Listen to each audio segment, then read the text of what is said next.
Hello, we're rolling into another episode of the DRH show. As usual, in each episode, I'll be talking to interesting people within psychology, mental health, and well-being.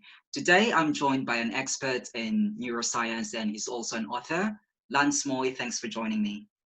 Thank you for having me. It's great to have you here, Lance. Let's start off with you telling us your background, your trajectory in life, and how you ended up doing what you're doing. And I understand you've done a bit of work in neuroscience.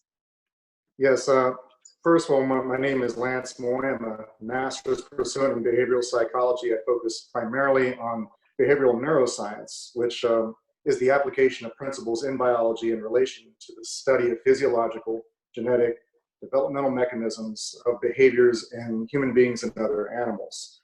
I arrived primarily at what I do now, and why I love what I do now is because I've been very curious of the human brain since I was a kid. And I've always wanted to know why we feel the way that we feel, why we think the way that we think, and how we affect the others around us. If I had to say where I see myself in any given window of time upcoming, I would say that I would like to be speaking more, writing more, and helping people more with what I do. Mm-hmm. Thank you for that. The reason I invited you for the DRH show is that I also stumbled upon one of your videos where you were talking to one of your collaboration partner, and she was asking you about the effects of COVID-19 isolation. So if you could just kind of expand, what are the effects of COVID-19 isolation? Well, I think that one of the things that we're experiencing now from the behavioral wellness perspective is anxiety. I think that everybody is suffering from an immense amount of anxiety, and it comes from an uncertain place. Future is uncertain, all those exterior factors, but localized within your home, if you're a parent or a spouse, what people are really experiencing is a disruption in the natural pattern of their life. They woke up at 7 a.m. in the morning, they had a routine, they had a certain emotional cadence that they started their day off with. And now that's been completely disrupted. They don't go outside as much as they used to. They're not interacting with other people the way that they used to. And the frequency in which that they're interacting with people and things has changed. You might have interacted with your spouse or your children for maybe 20% of your day, but now it's 80 to 90% of your day. You don't have that time to decompress, and whenever you're in an uncertain scenario, you have the fight or flight reflex. You become extremely anxious. Mm-hmm. So I think the main thing that people are suffering right now is a tremendous amount of anxiety due to the uncertainty of what we're all experiencing. Mm-hmm. Mm-hmm. And so even though, some people have been working on their own, for me, for instance, I'm a freelancer, but I still find this a bit anxiety inducing and also stressful. Why do you think that is the case? Again, because I think that so much uncertainty is wrapped up around our lives. We built these trajectories. We built these macro goals. So you may have a macro goal for yourself, and it may be something along the lines of, in 10 years, I'd like to be this, or 10 years, I'd like to see my life looking like this. Mm-hmm. And what this usually can cause some problems with a person's timeline. It's becoming exacerbated now. It's becoming absolutely amplified. So everything that we're doing is happening in a very short window, and all the expectation is changing. So even though we're taking on new tasks, new hobbies, and finding ways to fill our time, we're still really anxious about the future, and we just don't know what it is. Mm-hmm. Okay, so Lance, those are really thought-provoking explanations on how this could affect our anxiety and stress levels during COVID-19. So do you have any piece of advice on how we can better navigate the situation? Well, the very first thing I would tell anybody is to accept the reality that you're in, because whenever you're facing anything uncertain, whether it's, we'll give a hypothetical here, you're in a raft that's sinking. There's a lot of uncertainty around what's going to happen. There's a lot of things that led to why you're in the raft that's sinking to begin with. But you have to think logically. There's no amount of complaining, there's no amount of analysis, there's no amount of anxiety that's going to change the fact that you're sinking. But you could logically look at the situation. You could either plug the hole or find a way to solid ground. And I think that's what everybody's looking for right now, is an ability to find something solid, something tangible that they can stand on. And more so than anything, accepting your realities, finding ways to fill your time, read a book, or even if you don't have time to read a full book, if your schedule, if your demands, let's say children, spouse, or you're working from home, I would say try to read a chapter of a book a day, do something to decompress yourself from the rigors of COVID life. And more importantly, I would say try to find something, if anything, that you can have in relation to another person. Have conversations with people. Call your family members, because you're most likely feeling lonely, you're feeling disconnected. And you can call your parents, you can call your best friends, you can call people you haven't talked to in a long time. I know I've actually been speaking to a lot of people I haven't spoken to probably about 10 years. And I think people are now reaching out more in verbal phone calls than they are in text than they have in decades, just because text has become old hat, because we want that interaction. We're social beings, human beings. We're very socially gregarious. We want to be connected to people around us. And now that we're physically disconnected, we want to have some sort of emotional connection. So I would say find ways to be emotionally connected. Accept the realities of what you're in. You're not going to be able to change all the complexities of things that are far flung off. You can't change politics. You can't change the medical response. You can only do things that are local to you and to maybe the things around you. So your home setting, bring tranquility to your home. Accept the reality. Don't be anxious. Find ways to occupy your time. Maybe take up cooking a bit more. Maybe work out a bit more. Maybe read a bit more. And really find out who you are, because I think up until now, with all the technology that we've had at our fingertips for so long, I think we've gotten to know ourselves in relation to technology, in relation to other people. But now we're finding, we're stuck in the situation where we really have to find out who we are at our core. And by relation to that, maybe the people around us as well are our boyfriend, girlfriend, sister, cousins, insert whoever is in this cage with us. I think that we're all trying to find out who each other are. Those are really useful advice, and they kind of they're really aligned to the previous people that I've talked to in relation to coronavirus. All they're saying is that it's not really doom and gloom, that we really have to take this as an opportunity to discover new skills and also to tap into our ability to be resilient.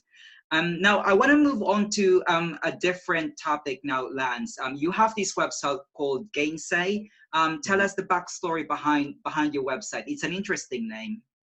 Well, I originally came up because I probably wrote way too much on social media about my psychotherapeutic philosophies, and most people weren't terribly receptive to it. And I noticed this because people, if you post a picture of yourself eating an ice cream cone, you'll get like 1,000 likes. But if you post something really long and in-depth and emotionally thought-provoking, you might get like 15 or 20 or 30, unless that's the way that people know you primarily. But if people know you in the social setting, they just want to see you socially. So I decided I was going to take off all of my philosophical and deeply profound thoughts and place them somewhere else. And Gainsay it's an old term. It goes back to the 1800s, early 1700s, but it was really popularized around the 1800s and early 1900s. Basically means to argue against. So I would argue against myself or any other position that I felt strongly about. And in most of the cases, it's always something that is psychological or philosophically profound with individuals. But I have definitely found that it is therapeutic for myself to have that as an outlet. And it's been interesting to get some of the feedback from people via emails and whatnot, their take on it, whether they were displeased with it or whether they really enjoyed it. They extracted something from it of meaning that they could use in their life to propel themselves forward. But yeah, I'm a big fan of having outlets, and that's pretty much been mine. So this is not all about neuroscience. So this is more like your philosophical take on a range of topics in psychology. Am I right? I would say yes and no. Yes, because neuropsychology and the expressions of consciousness. So what we experience in life and philosophy is the expression of consciousness, and we're all trying to find out what that is. I mean, consciousness, or at least the concept behind it. We've been trying to figure this out, at least in recorded history, for something like 50,000 years. And there are examples all around the world, whether it's cave paintings at the doorstep of the Sahara Desert in Chad, or etchings on walls in southern France. We've been trying to cope with consciousness and reality for eons. And whether any religious book you've ever read or ever even heard of, they were the original self-help books. They were the original psychology books. They were an art-based platform in which that we could use to understand ourselves, the world around us, and how to act in relation to both. So I would say, yeah, it is a philosophical endeavor, but I think philosophy is the expression of what happens chemically in the neurochemical systems of the brain. And I'm fascinated by both. And I think they're both part of the same organism. Lance, you run a website, and you also, I understand you do a bit of research on neuroscience. Is that right? I do. And so what's the most important thing that you want the public to know about your work? I would say that the most important thing is that you're not alone. So when people are wrought with their anxieties, or they're trying to figure out the complexities of life, because we all have the same human experience. We're all either in some form paying bills, pursuing micro goals, macro goals. We're trying to be connected to one another, and we're trying to be connected to ourselves. I would say that what I would like people to know the most is you're not alone. There's a place in which that you can find other people of like mind, like heart, and maybe people that you didn't realize were like-minded or lighthearted to begin with. And this is what would be really beneficial in bridging the gap politically, or even socially speaking, because people tend to separate themselves into these odd tribal groups. And it's usually based on temperament. And your temperament is largely biological, but about 30 to 40% of it has to do with your environmental upbringing, the pot in which that you were forged in your formative years. And I think that what you could learn about reading from philosophy and psychology and the varying takes that I try to put on it, I try to make sure that it's impartial as possible. I don't lean too conservative. I don't lean what is considered liberal or anything like that. I try to go directly down the middle of science and logic. And I would really hope that what people could find through my work is a sense that A, you're not alone in what you feel or think. And B, you may not realize just how occupied you are in the room of your feelings. If you really look around and you examine people that you thought were very different, they're actually very similar to you, more similar than you might think. I love that message. You said that sometimes, although psychology tends to be more of a people science, shall we say, we tend to be tribal as well, more so than politics. And a lot of things in psychology now has been politicized, and I love that message. If we just try to be on the center ground rather than being too conservative, being too political, and I really love that message. So I just want to touch more on that. So what do you think? It seems that a characteristic and nature as humans, we tend to be tribal. It has been a globalized world now, but why is it that we tend to still lean to one side and try to avoid the other side? What do you think that's the case, Lance? Well, I think it's a combination. We do have biological mechanisms at play that have us associate with things that look like us, sound like us. And then we have the environmental side, which is the part that feels like us. So feeling isn't necessarily something that's biological. I mean, we all have biological feelings, but the things that separate people tend to be things that are ingrained in their youth. And anything can be weaponized or politicized. And I think weaponized and politicized are the same exact thing in relation to psychology or anything. Because religion was weaponized. It was a mechanism in which the people coped with their reality. They found relations to other individuals. Do unto others as you would want done unto you. Don't do all these bad things, and you may have a good life. But it got weaponized, and it got turned into something that you can monetize the individual, and then you could subjugate the individual. You can control who has the power, and this is done through voting or through approval.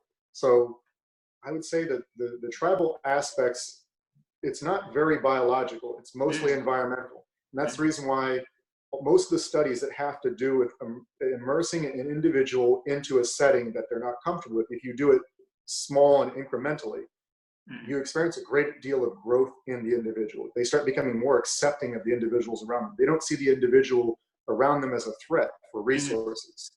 They don't look at them biologically as, well, that person's going to get more water than me. Maybe they're going to get more romantic opportunities than me. Maybe they'll get more status opportunities than me. Maybe they'll get more opportunities, period.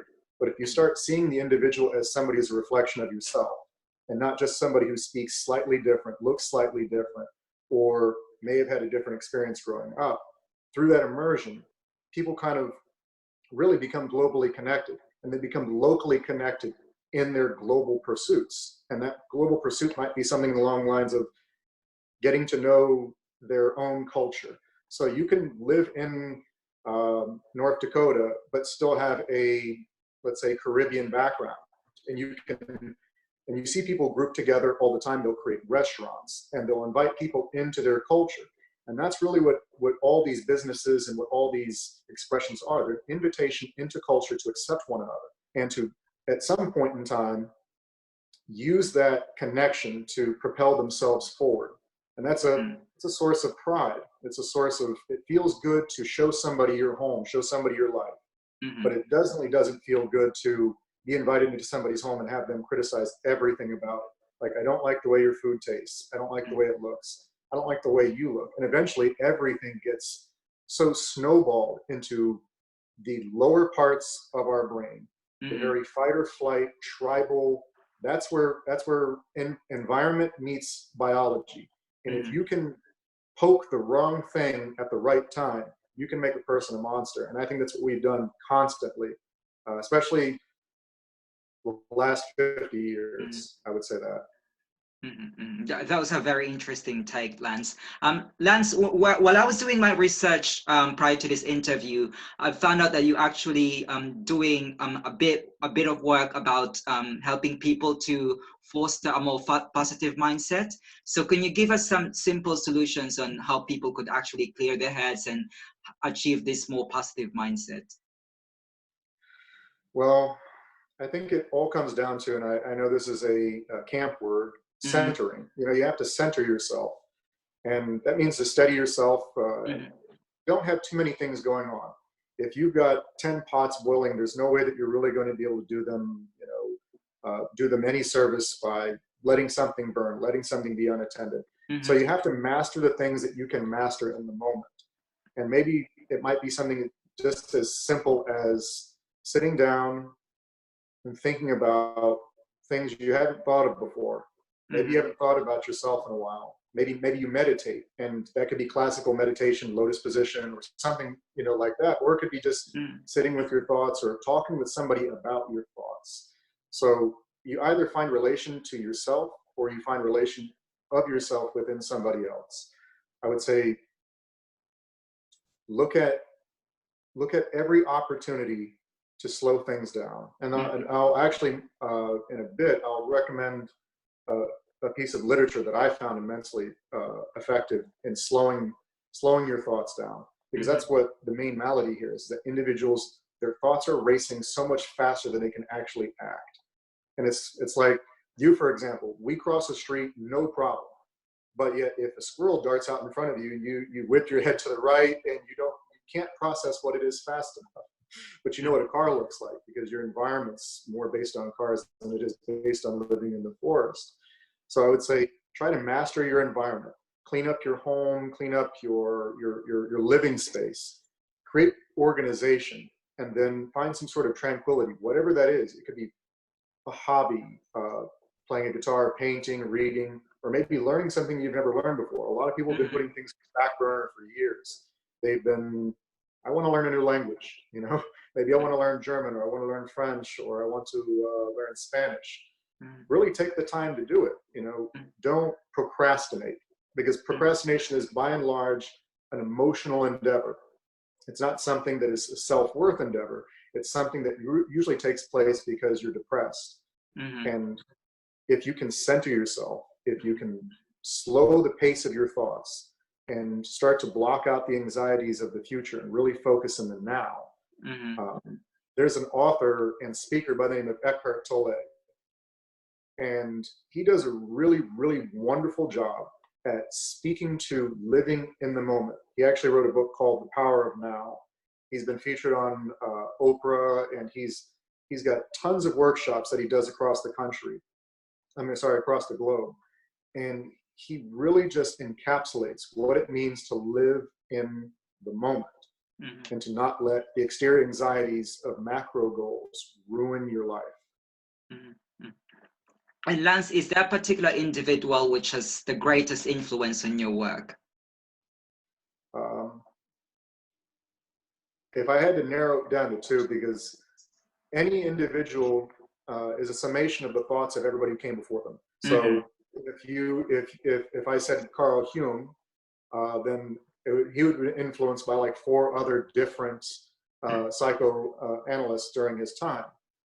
So, but if I had to give 2, I really have to go with 2. I would go with Immanuel Kant, because he was his logic-based moral ethics really helped me center myself in my thoughts in relation to anybody else that disagreed with me.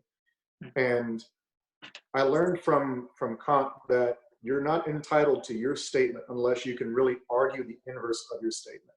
So just from that one mind alone, and that person's work alone, it's given me a great deal of flexibility in what I think and feel.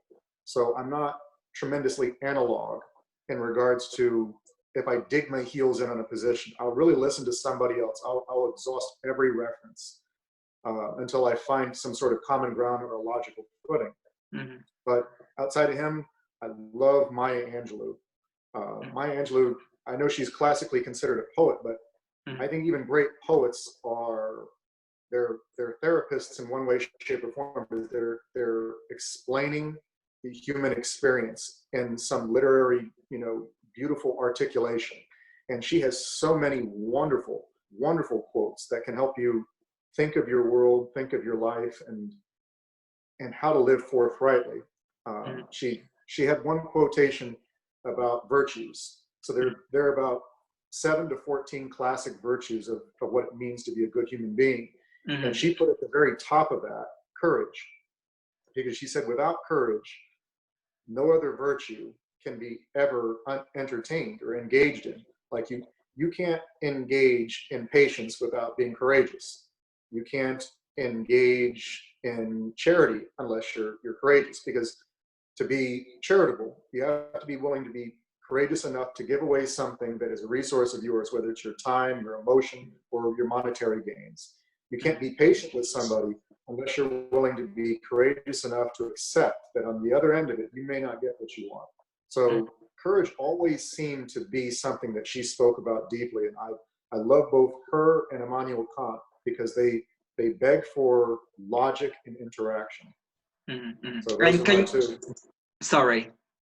No, you're fine. No, sorry. And Lance, can you recommend a psychology book?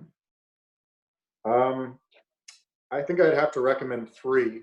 Okay. I like Jean-Paul Piaget's Play, Dreams, and Imitations in Childhood. Piaget was a behavioral psychologist, and he really focused on children, and he really understood the minds of children at such a deep level. And that's just a fantastic book. He has about 30 other books that are amazing. That one right there is one of my very favorites. And back to what we talked about earlier, a book to recommend about slowing down the pace of your life and somehow coping with coronavirus. It's Thinking Fast and Slow by Daniel Kahneman. The book does a great job at helping you understand your anxieties, how to unpack everything, and how to move forward in some sort of sense of emotional and mental tranquility. Those two books, if I had to choose 2 to be stuck on an island with and stay sane, I would say it would be those 2 books. And for those who want to follow your footsteps, also to work on the field of neuroscience, do you have any top tips? I would say the very first thing is, before you engage in reading any literature, I would say right now we have so many resources on the internet. We have so many wonderful speakers, and you can watch tremendous lectures online. I mean, there are thousands upon thousands upon thousands of lectures from some of the greatest neuroscientific minds in the universe that we know of. And once you've watched some of those things and piqued your curiosities, and if you truly are curious about it, then you can go out and really absorb what you've learned or what you've learned through the experience of others in relation to others in your own life. So you might start experiencing it, because once you know better, you do better. And if you learn something new, you'll learn to apply it to your family, your friends, and whatnot. So if you're curious about it, I would say watch about 3 hours worth of it, because if you can watch 3 hours of neuroscience in some of these lectures, then you might just have what it takes to really pursue it for 7 or 10 years, because it's at the very least it's 7 or 10 years, but more so it's really a lifelong endeavor. And that's exactly, you mentioned about lectures, and we've got so many resources now, and that's actually what I'm trying to achieve. So that's why I highlight interesting people's on my YouTube channel, and I'm really so grateful that you accepted my invitation. It's just nice to hear from people who actually made a relatively good contribution within the respective field. Now, John, I just want to get more personal with you. So I want to ask you, what's your distressing outlet? I'm sure your interest is not all about psychology. So what are other interests do you have other than, neuroscience? I love poetry. I write poetry from time to time, and it really depends on my mood at the time. So if I'm depressed or something like that, of course, we'll take on a depressed undertone. If I'm feeling optimistic, my poetry will take on an optimistic undertone. I love playing the guitar. I love speaking to my family members. I love speaking to my friends. More recently, my outlet, because I'm isolated, I've been chopping wood. So I purchased an axe on Amazon, like everybody's shopping right now. And as I saw all these trees, this beautiful landscape outside, and I looked at all these wonderful trees, and I saw one that had been felled. It was a natural falling. It fell down due to, whatever degradation. And I was like, what? I want to get out there and do something physical. So I ordered an axe, and I find calm in it. I find calm, and I'll leave my phone inside the house. I'll be disconnected from the world for about 2 hours. And then I'll really focus on not chopping off my own foot while trying to chop up this tree, because those things are really, really dangerous. I didn't realize just how dangerous an axe was until I started actually trying to chop a tree apart. Brilliant. And also, Lance, I introduced you as an author, so could you tell us about your book and just what's it about, and where is it? Where can we buy it? Well, it hasn't been published yet. I've been working on a book for the last 4 years, and it focuses on how to examine your life and how to properly live your life forthrightly. Essentially, how to get rid of all the exterior noise, how to focus yourself on micro goals, progressing through life in a logical manner. It's a neuroscientific book that hopefully has some poetic undertones to it that people can be related to. And also, Lance, what's on the pipeline? Do you have any upcoming webinars, any upcoming projects, or what's in store for your website, Gainsay? Well, I've just started a series with several friends and collaborators. One of them, who you mentioned earlier, she's a event curator and educator. She's a really interesting woman. She and I engaged in a series of talks for something we called Conversations Under Quarantine. And we talked about, the natural stresses of what people are experiencing right now. Remind us again, what's her name? Her name is Simone Russell. She's awesome individual. I met her in one of the most interesting ways possible. I travel a lot. So I actually had been traveling all over the Caribbean. I'd been over to Europe, went to Portugal, and I came back and I wanted to go to Jamaica. So I wound up in Jamaica, and one of the things that I do whenever I go somewhere is that I'll either drop my bags off at the hotel and I'll tell the cab driver to wait for me, and then I'll come back out and I'll say, could you please act like I'm not in this cab and that you are hungry? Where would you go? If wherever that is, take me there. So my cab driver in this scenario took me to some wonderful little restaurant, sleepy restaurant. There's almost nobody there. But he and I sat there drinking for like 5 hours. We ate great local food. We talked about life. We talked about psychology. We talked about everything that two people can talk about. And just as we were about to leave, because I was on my way somewhere else and the cab driver was going to take me back to the airport, I was walking down the stairs, as this was the second floor, and there's this really graceful, really adorable looking older woman. She's 90. I didn't know how old she was. And then she's flanked by these really, very, really lovely and interesting women. And, one of them, who's Simone, says, Lance, you should, or she doesn't say Lance, sorry, she didn't know me at that time. She goes, you should go ahead and pass because my granny's going to take a while. And I said, you know what? She's earned it. I'll wait for her. And as she walked up the stairs, I saw her struggling each step, and I decided I was going to walk with her. So, I hooked her by the arm, and, I asked her how she was doing today. She explained that it was her 95th birthday. And I immediately, as we're walking up the stairs, I'm going through all the scenarios in my mind as to what her life could have been like. It's her 95th birthday. She's not in some nursing home unattended to. She's loved and admired by people enough to be visited by them on her birthday and taken out for her birthday. And they're about to engage in this wonderful meal. And I'm just kind of imagining what that's going to look like. And within moments, we arrive at this table, and I figured I'd do something sweet for her. So I asked her, what's her favorite dessert? And she said she likes cheesecake. And I said, sure. I said, you know what? I'll see if they have it. I don't see it on the menu, but I'll go check the kitchen. So I went downstairs. I checked the kitchen. They said they didn't have it. And so I went back upstairs and I said, I hate to disappoint you, but there's no cheesecake. And she goes, it's cheesecake or nothing. And I was like, well, I'm sorry I can't really oblige in that regard, but I said, I'd like to buy your lunch. I'd like to get you a birthday lunch and all this kind of wonderful stuff. And she said she wanted a picture taken with me, so we took a picture together, and I just really loved her energy. I loved the way that she was literally living in the moment. She wasn't thinking about any deep future, and I think that's the serenity that people find in some of the people that are elderly. We'll see these old people and we'll go, wow, they're so wise. Why are they so calm about everything? It's because they've accepted the reality and they live in the serenity of their reality. And I was engaged in that with this woman. And I didn't ask for anybody's number. I didn't exchange any information. We took a picture and I left. I got on a plane, went back to Florida, and about 3 weeks later, due to the peculiar mechanisms of social media, what I see pop up on my screen is Simone Russell. And it's the picture of her. And I was like, wait a second, I know this woman. So I said, oh, how weird this is. I messaged her, and we messaged back. And ever since we've been friends and collaborators, and I've attended some of her events, and I'm always looking at her content. So. And that's how you started creating this platform where you talk about what people are doing during COVID-19.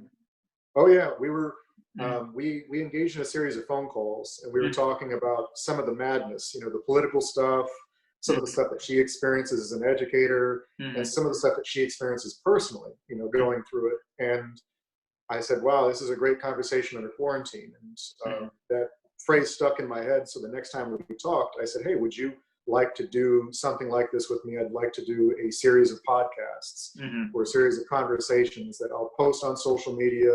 And I've invited my friends, every friend on Facebook. I've invited, if they just want to talk to somebody or talk about themselves or talk about their lives, that they can come on and speak with me about it at great length. And maybe we could find some common ground with one another, and maybe I can shed some light on something and they can shed some light on something for me.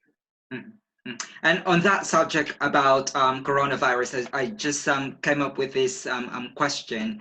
What advice you would give to people who are struggling with their mental health and well-being? Because some of the articles are saying that actually the mental health impact of the lockdown is even more detrimental than the virus itself. So what could you say about that? Well, first, for starters, I would say that unpacking the mental ramifications of this going forward is, there are going to be books written about this for the next 100 years, because we don't really know exactly what's going to happen with all this hyper focus. You're seeing parents who are spending immense amounts of time with their children, and children's brains are extremely malleable, especially between ages 3 and 7. That's really where they form their personality, their understanding of expectation, and all these different things. So we tend to look at things a lot from the adult perspective. The one thing that concerns me most about the emotional and the psychological ramifications of coronavirus have to do with children, because they're going to be in this state for, we don't know for how long, 3, 6, 18 months. They're going to get to know their parents on a more intimate level than they're used to. They're going to have this expectation. And the question is, how well is that going to be managed and handled when we emerge from this? Will parents still be as attentive with their children? Will they go into neutral corners? What will be the expectations for children after that? Will children become more reclusive? Will they start being distrustful of adults? And how are their relationships as adults, as they age into adulthood? What's going to happen with them? I mean, right now, we just don't know. We do know that whenever you change expectation very quickly after inserting it, it's like anything with physics. You insert, too much energy into a balloon by, let's say, blowing air into it too quickly, you explode the balloon. You let air out too quickly, it goes all over the place. So that's pretty much the thinking behind what is going to happen if people withdraw too quickly from anything, and especially this. So I really hope that the things that we focus on are our responsibilities. How parents really interact with their children, how they wean them off of this constant attention that they are getting right now, so that way it's some sort of positive withdrawal rather than a really chaotic withdrawal where people just go into the neutral corners and forget about one another and then experience the effects of it much later. I would say that's my main concern from that perspective. As far as, sorry. I'm sorry, go ahead. And I think neuroscience, just the way you explained it, is becoming more relevant, not just in COVID-19, but also in relation to, in relation to how we manage our mental health and well-being. So on that note, I'm just wondering, what would be your, how do you expect neuroscience to progress in the next 5 years? Well, the one thing that I see over the next 5 to 10 years is I think we're going to start untethering ourselves from the psychoanalysis tools that have been around for 170 years. So by and large, we've been using the same playbook. I'll talk to you, you'll talk to me, or if you're a therapist, and you're looking for a cluster or a lumping of symptoms, and then you'll rank order them, and you'll see in what relation they are to the individual. And then you come up with a diagnosis, and if it requires some sort of medication, you go with medication. So what we've seen for the last, obviously, 170 years, ever since this tactic has been employed, and while it is it's a good method for figuring out things once they've actually been figured out. But the likelihood that you're going to figure it out immediately is absolutely astronomical. So one of the things that's going to change in neuroscience over the next 5 to 10 years is the employment of imaging. So imaging gives us, if you think of every other doctor, like if you went to a cardiologist, you wouldn't just tell your cardiologist how you're feeling and they give you a diagnosis. They're going to just want to run a battery of tests on you. They're going to want, ultrasound. They're going to want nuclear stress tests. They're going to want all these various ways of looking into your heart, your particular organ. Broken bones, same thing. So the brain is something that, by and large, for the last 170 years has been looked at purely from the verbal perspective, because, and this goes back to how human beings view their soul, their sense of consciousness. They view the soul, this sense of consciousness, as an expression. And they view themselves as the observer. So if you're the observer, you're also the person who is going to relay the observations to the world. But the reality is that you're an organism. I'm an organism, and everything around you are organisms. And the best way to really examine organisms, as we know, is to try to view inside them. And tomography, whether it's a PET scan, which stands for positron emission tomography, and then you've got SPECT imaging, which is single photon emission computerized tomography.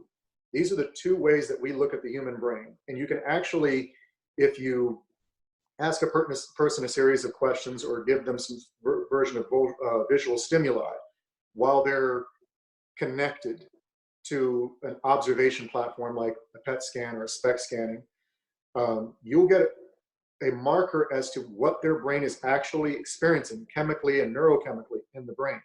You'll see what areas of the brain light up. You'll see whether the frontal lobe is really activated in somebody. You can find out whether they're really being anxious, whether they're too analytical, whether they're very trait neurotic, whether they're violent. You can also find out whether or not speaking to them is actually going to help, because there are people that have cysts in their brain. There are people who've had traumatic brain traumas, people that have abnormal groupings of proteins all throughout the brain. And you can see this through the imaging. You can see whether you're dealing with a person who has normal issues that you can speak to, or you can find out precisely what those abnormal issues are and how to best address them. So I think that there's going to start being a synergetic effect between using modern science, imaging, and some of the old verities of psychoanalysis and psychotherapeutic alliance. So I think that's where we're headed over the next 5 or 10 years, or at least that's where I hope we're headed over the next 5 or 10 years. These are really exciting times for the field of neuroscience, and I suppose you would be talking more about this in detail of your upcoming book. When your book is already available, I'd love to talk to you again. And yeah, just let me know where can we buy this? Where can we get updated from this book? Would it be on your website, or are you also on social media? Well, I'll be. Well, first of all, I would love to come back and speak to you once I finish it, and I hope to be finished. And that's one of the things I really want to focus on during this coronavirus is my newfound wealth of time. And maybe I should spend less time chopping down trees and writing books. But when I do finish it, I'll probably be selling it directly through Amazon as a self-author. But I will definitely keep everybody updated on Gainsay. I don't think I'll post anything about it on Facebook or Instagram or anything like that. I think it would be primarily on Gainsay.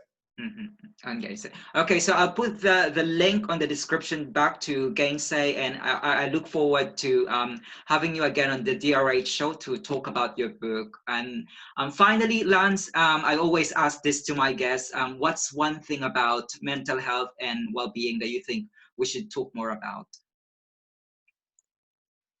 I would say underdiagnosis and over-medication, and that goes back to what we were talking about as far as the future of mental well-being, which is using imaging to really find out the very complex problems of what a person's truly experiencing. I just think that people need to talk more about their issues. I think that there needs to be more clarity once we start talking. We need to know what we're exactly talking about. And I think over-medication and underdiagnosis is definitely something that we need to be talking more about.